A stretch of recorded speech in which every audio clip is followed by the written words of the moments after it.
Hello guys, welcome back to my channel. চলে এসেছি আজকে একটি মজাদার রান্নার রেসিপি নিয়ে। রেসিপিটি হলো খাসির মাংস আলু দিয়ে কীভাবে করব রান্না। তো চলুন দেখে নেওয়া যাক।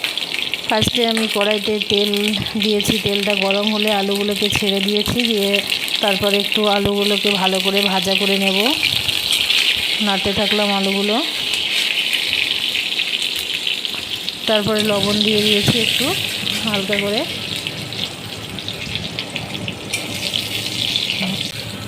এরপর আমি আলুগুলোকে তুলে নিচ্ছি একটা পাত্রে।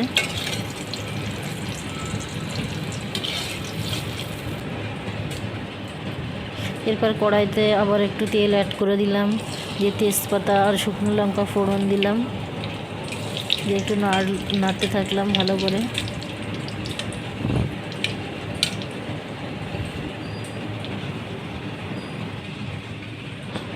এরপর আমি পেঁয়াজগুলো দিয়ে দিলাম, দিয়ে একটু নেড়ে দিলাম ভালো করে।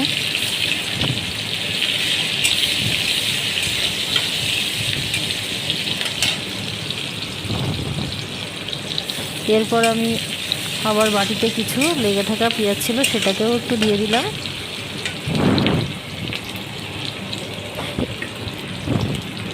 তারপর আমি এখানে রসুন পেস্ট আর আদা পেস্ট একসঙ্গে দিয়ে দিলাম, দিয়ে আবার মশলাটাকে একটু ভালো করে কষিয়ে নিচ্ছি।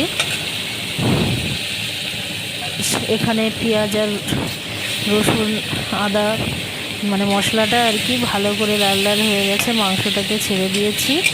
তো দিয়ে আবার একটু ভালো করে কষে নেব।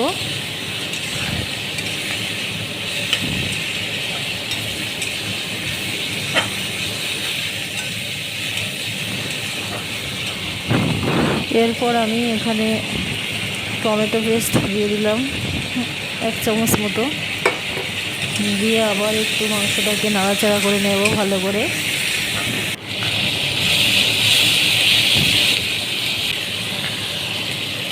এরপর আমি জল দিয়ে দিয়েছি মাংসে, দিয়ে আবার একটু নেড়ে দিলাম ভালো করে।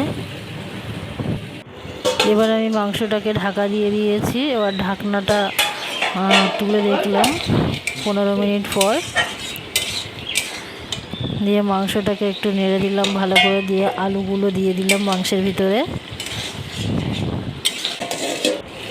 এবার আমি এখানে ঢাকনাটা তুলে দিয়েছি, দিয়ে এবার আবার ভালো করে নেড়ে দিয়ে একটু জল দিয়ে দিয়েছি।